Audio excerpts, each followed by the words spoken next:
교도하도록 하겠습니다. 사도행전 9장 1절 18절.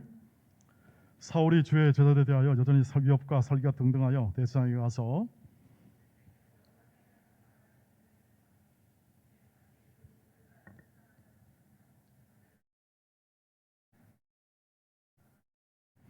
사울이 길을 가다가 다메섹에 가까이 이르더니 호련히 하늘로부터 빛이 그를 둘러 비추는지라.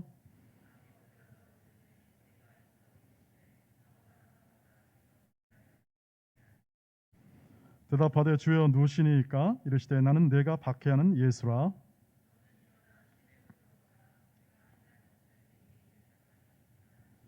같이 가던 사람들은 소리만 듣고 아무도 보지 못하여 말을 못하고 서 있더라.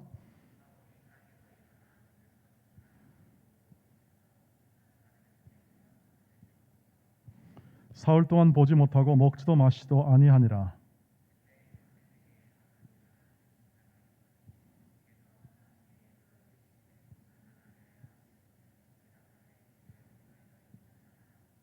주께서 이르시되 일어나 직가로 하는 거리로 가서 유다의 집에서 다섯 사람 사울이라 하는 사람을 찾으라. 그가 기도하는 중이니라.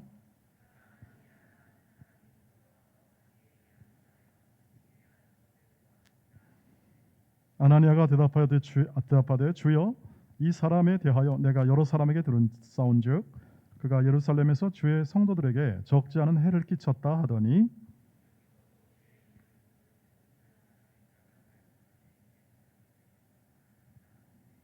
주께서 이르시되 가라. 이 사람은 내 이름을 이방인과 임금들과 이스라엘 자손에게 전하기 위하여 택한 나의 그릇이라.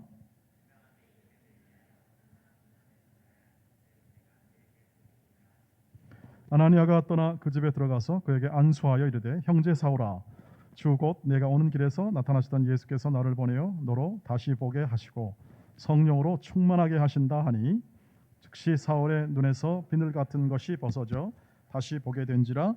일어나 세례를 받고. 아멘. 아이고 죄송합니다. 우리 청년들에게 이렇게 늦게 돼서 죄송하고 당회가 조금 이렇게 늦어져서 이렇게 정리하다가 늦었습니다. 이렇게 제가 다시는 늦는 일이 없도록 그렇게 조치를 취해서 설교에 임하도록 그렇게 하겠습니다. 오늘 이렇게 사도행전 9장부터 1절부터 18절까지 나와 있는 내용은 이 사도 바울의 회심에 관한 이야기죠. 변화된 이 사도 바울. 그 당시 이름은 사울이었습니다. 사울이었는데 이 사울이 이 핍박하는 자리, 즉 예루살렘으로부터 다메섹에 이르기까지 이 예수 믿는 사람을 잡으려고 다메섹으로 가다가 도중에서 다메섹 도상에서 호련히 하늘로부터 임하는 빛이 임하고 신비스럽고 혹은 또 영광스럽고 혹은 놀랍고 이런 예수의 만남을 체험하게 됩니다. 그는 도대체 누구십니까? 라고 물었을 때 예수께서 나는 네가 핍박하는 예수다 이렇게 말함으로 이 예수가 이 바울이 가지고 있던 사울이 가지고 있던 이름을 혼용해서 쓰겠습니다. 사울이 나중에 바울이 되었으니까 이 사울의 이 모든 가치관과 그리고 또 생각이 붕괴가 됩니다. 내가 열심으로 살아왔는데 그게 허망한 길이었다는 사실을 알게 되고 그런 가치관이 붕괴되고 그저 눈도 보지 못하고 사람에 이끌려 다메섹에 갑니다. 그리고 거기서 성령의 인도를 따라서 아나니아가 이 사울을 맞이하고 그리고 기도하고 또 회복시키는 장면이 나와 있습니다. 기본적으로 이 바울의 회심, 우리는 이렇게 생각하죠. 바울이 회심했다. 그러니까 이 엄청난 일이다. 한 사람이 회심하는 것은 엄청난 일이다. 이렇게 생각을 하고 그것을 중요하게 생각합니다. 맞습니다. 한 사람의 회심은 정말 큰 일이고 여러분이 예수를 믿는 것은 정말 큰 일입니다. 대단히 중요하고 그런데 이 바울처럼 이렇게 호련히 빛이 임하고 아주 극적인 장면이죠. 극적인 장면. 그래서 우리는 회심을 이렇게 극적인 장면으로 이해하는 경향이 있기는 합니다. 그러나 오늘 이 회심에서 가장 기억해야 할 건 뭐냐면 15절입니다. 15절 말씀을 보십시오. 같이 읽겠습니다. 시작. 주께서 이르시되 가라. 이 사람은 내 이름을 이방인과 임금들과 이스라엘 자손들에게 전하기 위하여 택한 나의 그릇이다. 택한 나의 내 도구이다 뜻입니다. 그릇은 밥 먹기 위해 사용하는 거죠. 물건을 담기 위해 사용하는 거예요. 그래서 그릇이다 그러면 그것은 내가 이걸 사용하는 거다 하는 거죠. 그러니까 한 사람의 회심은 뭐냐면 하나님의 선택하심이에요.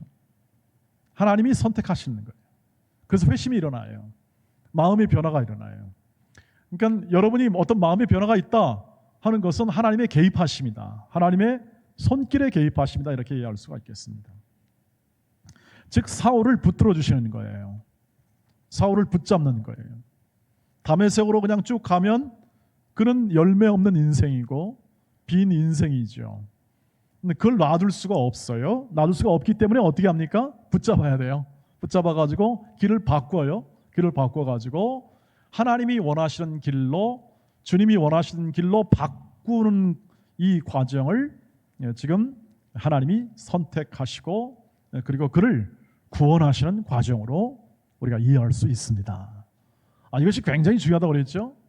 왜냐하면 한 인생을 이렇게 가치관을 송두리째 바꿔가지고 그 인생을 변화시키고 바꿔서 다른 길로 간다는 것은 그건 대단히 어려운 일이거든요. 여러분 누구 말을 듣습니까? 여러분이 잘 안 듣죠, 여러분도. 저도 그렇습니다. 저도 다른 말을 잘 안 듣습니다. 누가 뭐 하라 그래서 하는 게 아니고 제가 설득이 되고 납득이 돼야 뭐 일하지 않겠습니까? 그런데 이 하나님의 그 인도하심이 크다는 이유는 뭐냐면 그 고집세고 혹은 자기 중심인 인간을 어떻게 합니까? 완전히 어떻게 하죠? 바꿔내는 거예요. 이것은 하나님만이 하신 일이죠. 그러니까 우리는 서로 못해요. 우리가 서로를 바꾸는 건 그건 못합니다. 바꾸려고 시도하지도 마시기 바랍니다. 괜히 어줍지 않은 충고했다가 괜히 이건 이런 거 있잖아요. 그 거룩한 것을 진주를 대적해 주지 말라고 잘못하면 물리거나 혹은 또는 아무것도 안 하게 되는데 말이죠. 그게 지혜라고 성경은 기록하고 있습니다. 그만큼 뭘 얘기하냐? 사람 바꾸기 쉽지 않아요. 근데 누가 합니까? 하나님이 하신다. 하나님이 선택하여 그 길을 바꾸신다는 거죠. 굉장히 중요한 거예요. 그러니까 하나님이 바꾸기 때문에 전적으로 하나님에게 달렸다. 인생이 그게 그 뜻이에요.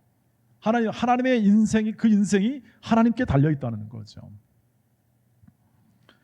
그래서 여러분이 신앙을 세워갈 때 무엇이 중요하냐면 여러분 무엇이 중요한지 그러잖아요. 하나님이 나를 선택했다는 사실을 인정해야 돼요. 하나님이 내 인생을 붙잡았다는 거예요. 그것은 은혜의 붙잡음이다. 왜냐하면 우리를 잘되게 하기 위해서 붙잡는 거예요. 험한 길에서 흑암의 나라에서 생명의 나라로 그 뜻입니다. 빈 곳에서 풍요한 나라로 그 길을 바꿔내는 거니까요. 이것을 주님이 주도적으로 행해요. 주님이 주도적으로 한다는 것은 주님의 뜻과 목적을 따라 우리의 의사, 우리의 노력, 우리의 힘 이런 것에 의하지 않고 하나님의 인도하심은 하나님이 목적하신 것을 이루기 위하여 우리의 의지를 꺾습니다. 이 바울처럼 꺾어버리잖아요. 모든 걸 다 무력화시켜요. 이런 경험 해보셨나요? 살다가 보면 할 겁니다, 여러분. 다 내려놓아야 할 기회가 올 겁니다. 그게 끝자락이 죽음이에요. 우리 인생의 끝자락이 그 죽음인데 다 내려놓아야 돼요. 여러분에게는 아직까지는 어울리지 않는 편일 수 있어요. 왜? 살아갈 날이 많고 훨씬 더 해야 할 게 많아요. 이루어야 할 게 많아요. 그런데 다 이룬 사람들 보면, 다 모든 것을 성취한 사람들 보면은 그 다음부터는 할 게 없어요. 이룰 게 없는 사람들은 가장 중요한 게 뭡니까? 내가 과연 잘 살았냐? 내가 과연 열매가 있냐? 보람이 있냐? 이것을 이제 생각해야 되는 거죠. 자, 요한복음 15장 보세요. 요한복음 15장 보시면 이런 말이 나와요. 너희가 나를 택한 것이 아니요 내가 너희를 택하여 세웠나니 이는 너희로 가서 열매를 맺게 하고 또 열매가 항상 있게 하여 내 이름으로 아버지께 무엇을 구하든지 다 받게 하려 함이라. 주님이 왜 제자들을 선택했냐? 그 이유를 주님이 말씀하시잖아요. 열매 맺는 인생이에요. 열매를 맺게 하기 위해서. 그냥 믿은 다음에 그냥 네 마음대로 살아라. 그것이 아니고 내가 너를 택하여 너를 바꿔내겠다.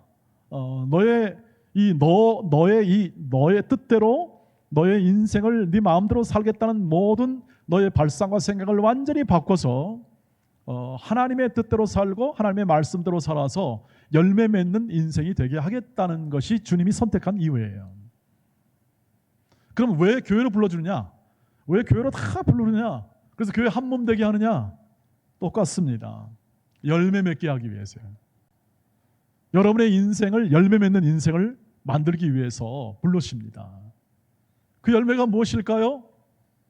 의와 빛과 진리와 착함과 선함의 열매고, 성령의 인도하심의 측면에서 보면은 사랑과 희락과 화평과 오래 참음과 자비와 양선과 충성과 온유와 절제의 성품을 길러내는 것이죠.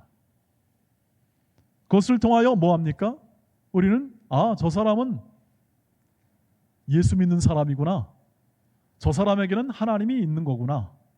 그 하나님이 도대체 어떤 사람인가? 라는 궁금증을 만들게 하기 위하여 우리 각 사람을 하나님의 사람으로 세워내시는 것이죠. 그래서 이 선택은 언제나 은혜입니다. 은혜라는 말을 또 말씀드립니다. 여러분이 기가 막히도록 들으셔가지고 이 은혜의 사상이 여러분의 마음 가운데 저는 가득 차길 원해요. 그래서 언제나 은혜롭기를 원해요.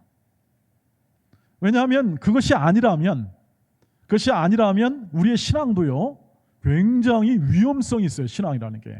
여러분 이런 말 들어봤습니까? 종교라는 게 실제 삶에서는 양날의 검이다. 잘 쓸 때는 좋지만 여러분 잘못 쓸 때는 그것이 독선이 되고 아집이 되고 고집이 될 수 있다고 하는 거예요. 이거는 자기중심적 신앙에서 나올 수 있는 부정적인 열매입니다. 자기중심적 신앙이 있어요. 그것을 육적 신앙이라고 그래요. 고린도 전서에 보면 육적인 그리스도인이 있죠. 그러니까 어떤 면에서 보면은 우리 청년 시절 때는 내 뜻과 내 정신과 내 생각대로 하겠다는 정신이 충만할 수밖에 없어요. 모든 게 충분해요. 젊음과 시간과 에너지와 지력과 이런 것들이 최고적이기 때문에 하나님이 없어도 될 것 같아요. 하나님이 없어도.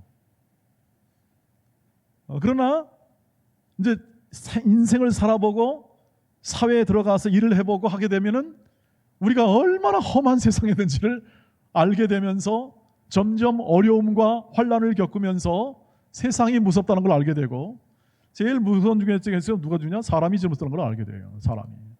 다른 것들은 기계라는 것은 통제할 수가 있어요. 기계는 내가 통제해서 작동시키면 돼요. 고치면 돼요. 사람은 안 고쳐져요. 그 기질이 일평생 간다고 그러잖아요. 그래서 우리가 걸어가는 길 속에 이 사람의 뜻대로 사는 이 삶, 그래서 내 뜻대로 사는 삶의 모든 중심이 뭐냐면 두 가지예요. 하나는 언제나 give and take예요. 내가 주고받고 적절하게 윤리와 도덕적으로 이 세상을 살아가는 거예요. 신앙도 마찬가지예요. 신앙이 그렇게 돼요. 저 사람이 잘해주면 나도 잘해주고, 저 사람이 못하면 그냥 내가 예수 믿는 것 같으니까 조금 이 정도예요. 내가 능히 뭘 감당할 수도 있고 힘이 있으니까 그것을 충분하다고 생각할 수 있습니다. 당연합니다. 그러나 은혜라는 건 뭘까요? 은혜라는 건 내 힘과 내 노력과 내 의지에 의하여 내가 구원받는 것이 아니라 하나님이 전적으로 어느 날 호련히 나를 선택하고 나에게 마음을 열어서 믿음을 주시는 거예요. 그걸 어떻게 설명이 안 돼요. 이 세상의 일들은, 과학적 법칙은 어떤 실험이나 가설을 통해서 수많은 실험을 반복해가지고 경험이 축적된 어떤 그 결과 통계가 나오잖아요. 그럼 우리 믿을 수가 있잖아요. 백신도 그렇고 1차 접종을 받으면 90%, 89.4%, 90%까지의 면역이 생긴다. 이건 과학적 데이터를 가지고 얘기하는 거니까. 우리가 걸어가는 모든 삶에서 이 법칙이 있는데, 은혜라는 것은 뭐냐면 그게 아니에요. 원인은 없고 결과가 좋아요. 그러니까 예를 들면 부부의 사랑에 있어서 서로 은혜를 베푼다 할 때 남편이 잘못해도 어떻게 합니까? 아내가 일양 그냥 잘해주는 거예요. 예를 들면 잘해주니까 잘해주는 게 아니라 언제나 기본적으로 하나님의 사랑을 생각하고 내가 끝까지 인내하면서 잘해주는 것, 이런 것들이 지금 우리가 말하는 은혜의 개념이라는 것이죠. 그러니까 내가 열심히 일을 안 하는데도 사장이 월급을 줬어요. 이런 것이 은혜예요. 내가 갖는 자격이 없는데도 불구하고 하나님께서 내게 좋은 것을 주세요. 여러분, 이것은 믿어야 될 거예요. 하나님이 나에게 허락한 은혜라는 것은 내가 죄인 되었고 원수 되었을 때 하나님께서 나를 붙잡아 거기서 꺼내어 하나님의 백성으로 길을 걸어가도록 하는 것이 하나님의 사랑이고, 그 사랑이 발휘된 것이 바로 은혜다. 그러니 말로 설명하는 것이 아니라 이 은혜는 깨우침, 믿음으로 깨우침 속에서 그 은혜가 여러분 마음 가운데 차는 거예요. 그런 거 있었죠? 그 은혜 속에선 말할 수 없는 자유함이 있습니다. 걱정, 근심이 아니라 혹은 때로는 우리에게 모든 어떤 일을 통해서 내가 잘해야 되고 멋진 사람이 되어야 한다는 그런 강박관념 같은 게 다 하나도 없어요. 오직 예수 그리스도로 인하여 이루어진 이 사건과 일을 통해서 내 안에 깨달아지고 이 가치화되고 마음에 내면화된 하나님의 은혜의 마음이 자리 잡게 되는 거예요. 그래서 어디까지 가는 거죠? 원수도 사랑하는 데까지 갑니다. 그런 사람이 나타나잖아요. 원수도 사랑할 수 있는 자리까지 가는 거예요. 여러분, 원수를 사랑하는 말은 너는 원수를 사랑해라, 그러면 넌 그리스도인이 아니다, 그런 뜻이, 그런 의무나 규칙이 아니에요. 지금 제가 계속 은혜의 관점과 하나님의 행하심의 관점 속에서 성경을 해석해주고 있잖아요. 그 은혜의 관점 속에서 보면 그것은 뭐냐면 우리가 걸어가는 방향이에요. 방향. 우리는 원수까지 사랑할 정도의 우리의 그리스도를 닮은 인생을 살아가는 사람으로 선택됐다, 이 말이에요. 그러니 어울리게 살아라, 이 뜻이에요. 어울리게 살아라. 여러분, 청년은 청년답게 어울리는 옷이 있죠. 또 청년다운 화장법이 있죠. 그렇게 화장 진하게 안 해도 여러분들은 너무 아름다워요. 진하게 안 해도 목사님 나는 아닙니다, 그럴 수도 있는 사람도 있긴 하지만 각자 알아서. 그럼 저희가 보기에는 여러분 뭐 신앙 화장을 그렇게 진하게 안 해도 그냥 멋있어요. 기본적인 것만 해도 멋있는 사람들이에요. 어울려요. 그렇게 아주 요란하게 안 해도 어울리기 때문에 그것이 가장 보편적으로 많이 여러분 하시잖아요. 여러분, 저도 청바지 입을 수 있어요. 근데 주일날 어울리는 옷이 뭡니까? 양복이 저를 어울려요. 어울리는 옷을 입는 거예요. 예수 믿는 사람, 예컨대 하나님께 선택받은 사람이 하나님의 자녀로 살아가면서 예를 들면 남을 비판하거나 남을 무너지기 위해서 비판하는 거 있죠.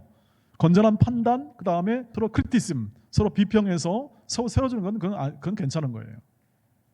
그것은 논문 쓸 때 많이 하잖아요. 남 이론 파악해서 좀 더 나은 것을 얻기 위해서 서로 선의의 어떤 도움을 주는 조언, 이런 것들은 당연히 장려해야 되는데, 그러나 사람을 험담하는 거, 뒤에서 험담하는 거 있잖아요. 이런 것들은 우리 예수 믿는 사람하고는 어울리지 않아. 어울리지. 너는 했으니까 나쁜 놈, 이런 뜻이 아니라 어울리지가 않다, 이 말이에요. 왜냐하면 하나님이 은혜로 부르신 사람, 은혜의 손길에 붙잡힌 사람에게는 결코 정죄함이 없어요. 누구에게나 정죄함이 없어요. 그렇다고 윤리적 도덕적으로 그래서 망가뜨리라, 그 말이 아니라 우리는 그거 잘 지키잖아요. 잘 지킵니다. 저도 지키고 여러분도 지킵니다. 그러나 우리는 어떻게 지킵니까? 나는 하나님의 자녀이기 때문에 지키는 겁니다. 하나님의 자녀에 어울리는 인생이기 때문에 그렇게 지키는 거죠. 성경을 보세요. 희롱하는 말이나 누추한 말은 성도에 합당하지 않대요. 성경이 에베소 4장이나 5장 가보면은 합당하지 않대요. 그리고 전혀 확인되지 않는 말을 가지고 그리고 또 확인되지 않는 사실을 가지고 남을 비판하는 것도 그것은 바람직하지 않아요. 그것을 적용해 보세요. 지금 여러분이 살아가고 있는 삶에서 합당한 건 뭡니까? 감사하는 말, 은혜로운 말, 경우에 합당한 말, 그리고 예의를 갖춘 말, 은쟁반의 금사와 같은 말, 이런 것들을 얘기해요. 이것이 뭔 뜻이냐면 우리가 걸어가는 삶 속에서 언제나 우리답게 예수 믿는 사람의 답게 나오는 언사나 태도나 예의나 행동이에요. 여러분, 우리 청년들은 저는 예의 바르기를 원해요. 이 말을 하는 것은 제가 나이 들어서가 문제가 아니고 예의 바르는 게 신앙이에요. 신앙. 왜 그러냐면 신앙은 근본적으로 하나님과의 관계와 사람과의 관계거든요. 하나님을 사랑하라, 내 이웃을 사랑하라가 모든 율법의 핵심이고 말씀의 근본이에요. 근본인데 우리가 하나님을 사랑하고 또 이웃을 사랑한다면 그것이 떨어진 게 아니라 하나라고 그러죠. 그리고 하나님을 사랑함으로 이웃을 사랑해야 되고 이웃을 사랑함으로 하나님의 사랑에 참여하게 되는 거예요. 왜냐하면 이웃에게도 하나님의 형상이 있고 하나님이 만들어주신 인간이고 하나님이 만들어주신 존엄성이 있다는 거예요. 이웃이. 그러니까 이웃을 사랑해야 하는 것이 마땅하고 우리가 서로 사랑함을 통하여 그 관계가 어떻습니까? 좋은 관계가 되는 거죠. 그 좋은 관계, 하나님과의 사랑의 관계, 이웃과의 사랑에서 주는 관계. 그래서 우리 인생도 여러분, 인생도 핵심이 관계예요. 목사님과 좋은 관계 맺는 건 그건 복이에요. 여러분의 부모와 좋은 관계 맺는 것도 복이에요. 좋은 거예요. 좋은 관계는 예의에서 나와요. 예의. 질서를 지키고 예의에서 나옵니다. 관계가. 성경은 권위가 있고 그 다음에 권위를 지킴을 통해서 질서가 생기고 질서 속에서 관계가 나온다고 그래요. 좋은 관계가. 성경은 그렇게 가르쳐주고 있어요. 그러니까 예의라는 것은, 신앙이라는 것은 뭐냐면 이렇게 꼭 비굴하게 이렇게 저리라 그 뜻이 아니라 그리스도인으로서 합당한 자세와 태도를 견지하는 게 예의예요. 하나님에 대한 예의고, 그리고 권위에 대한 순종. 이것이 현대는 깨졌어요. 그런데 젊은이들을 이렇게 억압하고 하는 것에 대해서는 당연히 기성세대가 반성해야 되지만 그것이라는 이유를 통해서 이것이 권위가 깨지게 되면은 그 피해를 누가 입냐? 그것을 깨트린 사람이 있습니다. 여러분, 율법을 깨트리면 율법이 깨지는 게 아니에요. 그걸 깬 사람이 피해를 입습니다. 그걸 경험하지 않습니까, 여러분? 여러분의 삶에서 질서를 유지하는 법이 깨져버리면 법이 깨지는 게 아니라 그 법을 통해서 형벌을 받는 사람이 깨지는 겁니다. 자, 하나님의 은혜의 손길 얘기하면서 제가 여기까지 왔습니다. 우리가 하나님의 자녀로 산다는 것은 하나님의 은혜의 손길을 따라 선택된 하나님의 길을 걷는 것과 같습니다. 그리고 바울은 이렇게 하나님의 손길에 붙잡힌 은혜의 손길을 따라 오늘 회심을 하며 그는 그의 길을 걸어가는 것을 성경이 보여주면서 저와 여러분의 인생 속에서도 이 부르신 이 부름과 우리를 회심케 하신 이 회심의 부르심이 오늘도 은혜의 손길로 계속 이어갈 줄 믿습니다. 코로나19가 아니라 코로나19에 더한 상황도 이 은혜의 손길을 빼앗을 자가 없음을 믿으시길 바랍니다. 그것이 우리가 갖는 신앙이고 성경이 주는 확신입니다. 언제나 신앙의 거인이 말이죠, 이렇게 단박에 만들어지지 않습니다. 많은 굴곡이 있습니다. 삶의 굴곡이 있어요. 그러나 여러분, 이걸 꼭 기억하세요. 하나님이 한번 선택한 그릇, 사용하려 만든 그릇은 절대 그냥 쓰고 버리는 그런 계용이 아닙니다. 하나님은 당신이 목적한 바 우리를 어떤 존재로 만들고 싶으냐면 에베소서 1장 3절에 가보면 영광의 존재로 만들겠다고 그랬어요. 은혜로 시작했기 때문에 그 영광의 목적이 반드시 이루어질 겁니다. 우리가 코가 깨지고 우리가 잘못해서 실수도 하기도 하고 실패하기도 하지만 하나님의 계획과 하나님의 목적은 실패가 없습니다. 이게 우리의 신앙이죠. 그리고 그것을 친히 하나님이 이루실 겁니다. 그래서 오늘 아나니아라는 사람을 돕게 해주죠. 아나니아라는 사람을 성령께서 불러다가 어떻게 합니까? 자, 사도 바울을 안심하고 받아들여라. 여러분 얼마나 불안하겠습니까? 자기 잡으러 오고 있는데. 그래도 성령께서 인도하시니까 어떻게 합니까? 불안하지만 그렇게 사울에게 갑니다. 사울에게 가서 안수합니다. 여러분 터키에서 이런 일이 있었습니다. 선교사님이 선교를 하는데 문서 선교를 하고 있었어요. 그런데 거기에 이제 다 회국권이니까 복음을 받아들이고 이렇게 그 복음에 대해서 우호적이며 믿겠다고 하는 사람이 한 서너 사람 나타났습니다. 근데 이렇게 문서 사역을 하면서 했기 때문에 교회가 아니었기 때문에 교회라는 걸 간판을 달 수가 없는 상황이었기 때문에 그렇게 하고 있었는데 이 선교사님들이 너무 감사했습니다. 야, 이렇게 어려운 순간에도 있구나. 근데 얼마 몇 달 안 가서 이렇게 잘 하다가 어느 날 배신 때리는 겁니다. 거기 다른 사람 테러리스트, 거기 극단적 테러리스트 동원해가지고 이 선교사님이 죽고 말았습니다.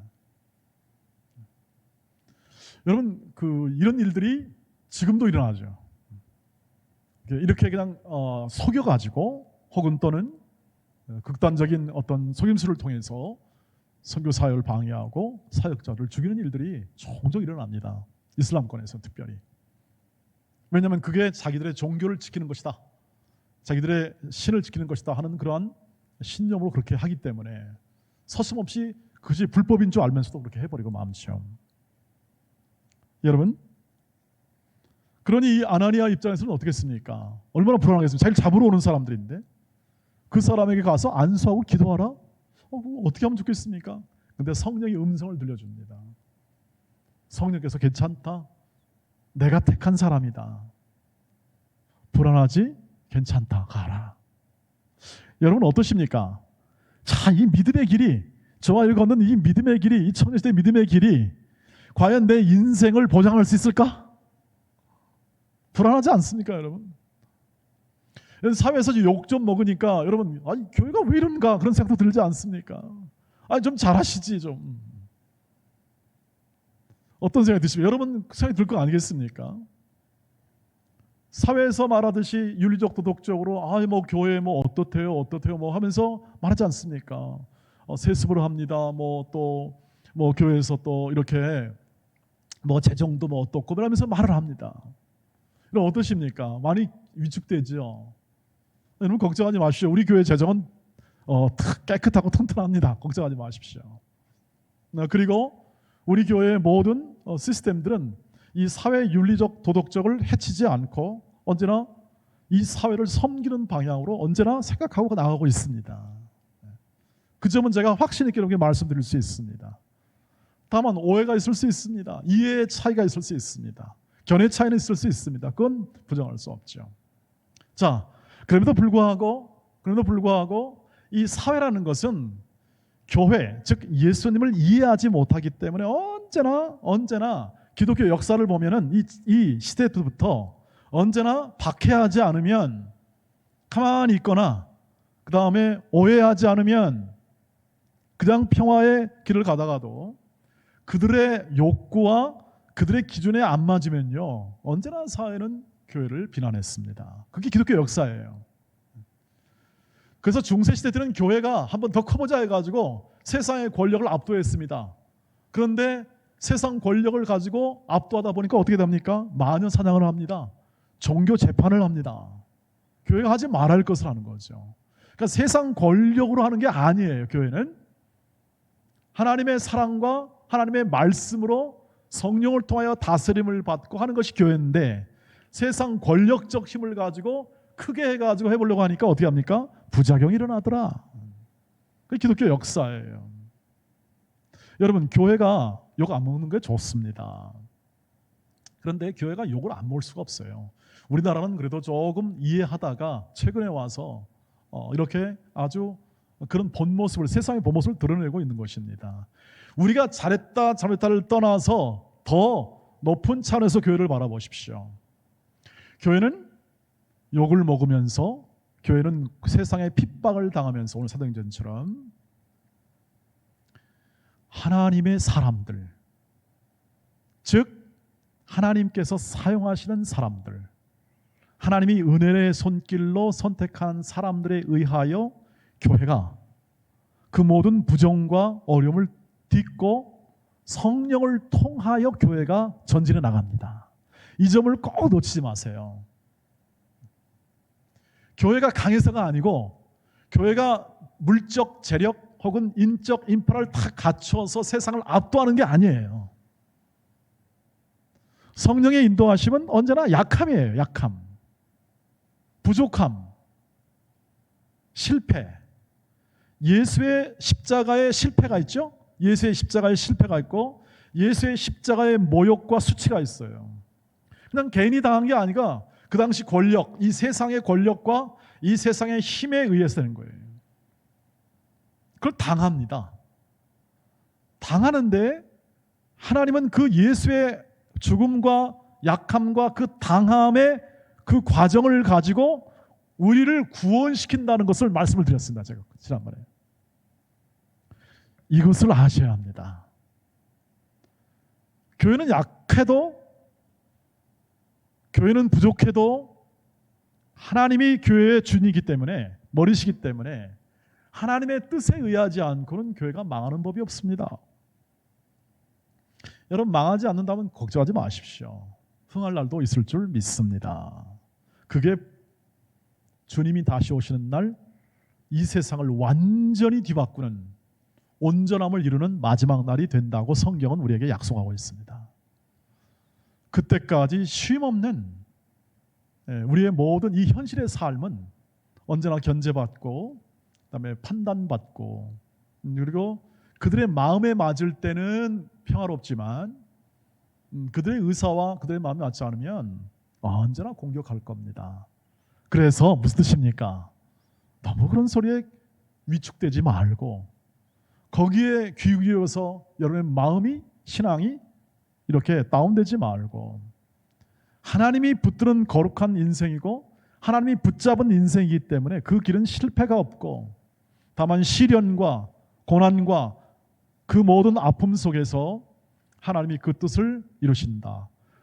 하나님을 사랑하는 자 곧 그 뜻대로 부르심을 입은 자들에게는 모든 것이 합력하여 선을 이룬다. 로마서 8장 18절 말씀이에요. 이 말씀이 이루어지는 것을 믿고 선택받은 자, 즉 하나님이 사용하시고 하나님이 세워내시고 친히 인도하시는 자의 삶의 자부심과 명예로움으로 이 땅을 살아가시기를 주의 이름으로 축복합니다. 이 땅을 그렇게 살아가십시오. 누구에나 휘둘리지 마십시오. 우리는 그런 자유가 있습니다. 누구에게나 압박당하지 마십시오. 누구에나 섬기는 종이 되십시오. 자유로 섬기는 종이 되는 겁니다. 그걸 하나님이 허락하셨고 바울이 고난 중에 어려운 중에 많이 맞고 고생을 당했으나 그 영혼이 자유로워요. 그래서 지금처럼 뭐 나홀로족이 돼가지고 나 혼자 잘 살겠다 그 뜻이 아니고 하나님의 뜻대로 사시기를 주의 이름으로 축복합니다. 매주 오셔서 매주 와서 하나님의 뜻을 물으시길 바랍니다. 그리고 들으시길 바랍니다. 자주 까먹으니까 우리 머리가 자주 까먹습니다. 요즘은 저도 점점 머리가 좀 이상해지는 것 같아요. 전혀 이쪽에다가 마스크를 여기다 꽂고 나서 말이죠. 나 왜 마스크 없냐고 막 그러고 까먹습니다. 왜 주일날마다 매주 모이라고 그럴까요? 자주 까먹습니다. 우리의 정체성을 자주 잊어먹습니다. 일하고 회사 일하고 공부하고 사회 부대끼다 보면은 도대체 내가 예수 믿는 거야 안 믿는 거야 너 뭐야 이런 식으로 많이 생각도 하시죠? 그럴 겁니다. 그게 실패가 아닙니다, 여러분. 지난주에 말씀드린 일상이고 하나님이 거룩성을 배양시키는 삶의 토양입니다. 실패가 없다는 것은 하나님이 약속한 것이기 때문에 우리가 짐짓 내 인생 뭐야 이라고 말할 필요가 없습니다. 여러분의 인생은 열매 맺는 인생이 될 겁니다. 하나님이 작정하시는 겁니다. 하나님이 고집스럽게 여러분의 인생을 인도할 겁니다. 그래서 고린도서 15장 10절을 나중에 고백하게 될 겁니다. 한번 보시죠. 고린도서 15장 10절 말씀. 시작. 그러나 내가 나 된 것은 하나님의 은혜로 된 것이니 내게 주신 그의 은혜가 헛되지 아니하여 내가 모든 사도보다 더 많이 수고하였으나 내가 한 것이 아니요 오직 나와 함께 하신 하나님의 은혜로다. 그래서 처음부터 시작해서 처음 은혜로 시작해가지고 그 인생은 은혜로 끝나고 늘 기뻤어요. 그래서 은혜를 확인하는 길은 뭐냐? 내 마음 안에 예수 믿는 기쁨이 있는가? 내가 살아가는 길에 자부심이 있는가? 내가 지금 걸어가는 길 있죠? 예수 믿는 길이. 세상은 예수 믿는다 그러면 별로 그렇게 요즘은 신용하지 않는, 또 코로나19를 통해서 교회가 뭐 집단 온상처럼 되지만 실제로는 교회처럼 방역 잘하는 단체가 없습니다. 별로. 다 이렇게 서로 이렇게 자기들을 원하는 대로 다 언론이나 혹은 정부나 자기들을 원하는 대로 다 하죠. 그러나 교회가 꺾입니까? 안 꺾입니다. 왜? 그분의 선택에 의하여 그분의 손길이 있기 때문에 꺾이지 않습니다. 그러니 여러분, 언제나 여러분을 붙잡는 손길 있죠? 이것을 항상 붙잡으시길 바랍니다. 여러분 인생에 언제나 놓치지 마시고 붙잡으세요. 빌립보서 3장 12절 14절입니다. 같이 한번 읽겠습니다. 바울의 붙잡음이 뭔지 시작. 내가 이미 얻었다 함도 아니요 온전히 이루었다 함도 아니라 오직 내가 그리스도 예수께 잡힌 바 된 것을 잡으려고 달려가노라. 형제들아, 나는 아직 내가 잡은 줄로 여기지 아니하고 오직 한 일, 즉 뒤에 있는 것은 잊어버리고 앞에 있는 것을 잡으려고 붓대를 향하여 그리스도 예수 안에서 하나님이 위에서 부르신 부름의 상을 위하여 달려가노라. 부르신 부름의 상이 있죠? 이게 구원이에요. 우리를 선택하신 구원이에요. 구원은 선택부터 시작하여 완성에 이르기까지 구원은 광대한 겁니다. 큰 겁니다. 부요한 겁니다. 요 모양 요 인생이라는 그런 말을 싹 가시는 거죠. 너무나 귀하고 복되고 감사한 인생이 구원이죠. 그걸 잡으려고 하는 거예요. 그 인생을 여러분의 직업 속에서, 여러분의 가정 속에서, 여러분의 교회 속에서, 여러분의 삶의 모든 영역 속에서 그거 잡으려고, 예수를 잡으려고. 그 예수가 얼마나 사랑이 큰가? 예수의 그 꿈은 얼마나 큰가? 왜 예수님이 나를 이렇게 붙잡고 지금도 내 이런 인생을 살게 하시는가에 대한 깊은 자각 속에서 내 인생을 살아가는 겁니다. 내 젊은 시절을 살아가는 거죠. 꿈과 목표와 그리고 하나님이 주신 모든 여건 속에서 줄다름치는 거죠. 최선을 다해서. 이 영어는 운동경의 영어입니다. 달려가느라 운동. 육상 있죠. 육상. 제가 중2 때까지 육상 선수를 했었는데 막 달려가는 거죠. 최선을 다해서.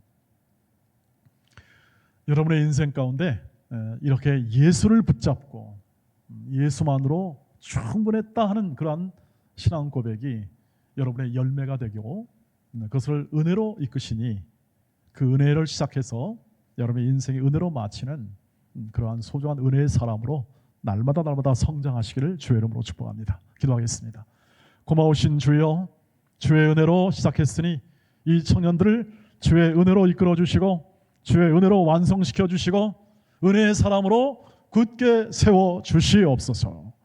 예수님의 이름으로 기도하옵나이다. 아멘.